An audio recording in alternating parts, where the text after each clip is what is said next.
एकचोटि उहाँको यो भिडियो हेरौँ सबैजनाले। प्रत्येक नेपाली राष्ट्रपाले सुन्नुपर्छ कुरा चाहिँ यो देश बचाउनको लागि 46 सालको आन्दोलन ताका भारतले एकजना विदेश सचिव नेपालमा पठायो र राजा वीरेन्द्र समक्ष 10 बुँदाको प्रस्ताव लिएर त्यो प्रस्तावमा भएका धेरै कुराहरूमध्ये दुईटा कुरा त्यहाँ महत्त्वपूर्ण थियो। दुईटा कुरा राजालाई भनियो त्यहाँ। एउटा राजा सरकार, एउटा एक्सिलेन्सी के भन्नु उहाँले, नेपालको जलस्रोतमा भारतको आधिपत्य हुनु पर्यो एउटा, दोस्रो भारतको सुरक्षा छाताभित्र चाहिँ नेपाल हुनु पर्यो, नेपाल रहनु पर्यो।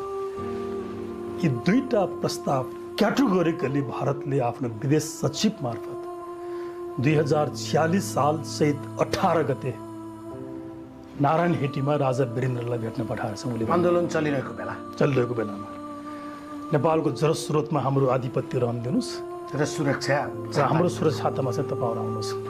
सुन्नुस् राजा वीरेन्द्रले दिएको जवाफ। यो देश त्यत्तिकै बचेको होइन। राजा वीरेन्द्रले के भने उहाँले त्यो नवराजमा सम्बोधन गरेर भने लेख्नु भएको छ। उहाँले यसै कारणले यदि यो पञ्चायती व्यवस्था जान्छ भने जाओस्,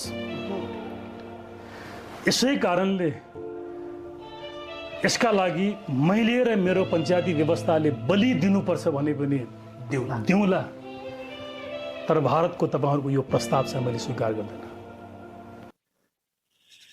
राजाले देश बचाउनका लागि कहाँसम्म गरेका थिए भन्ने कुरो चाहिँ अब आउने नयाँ पार्टी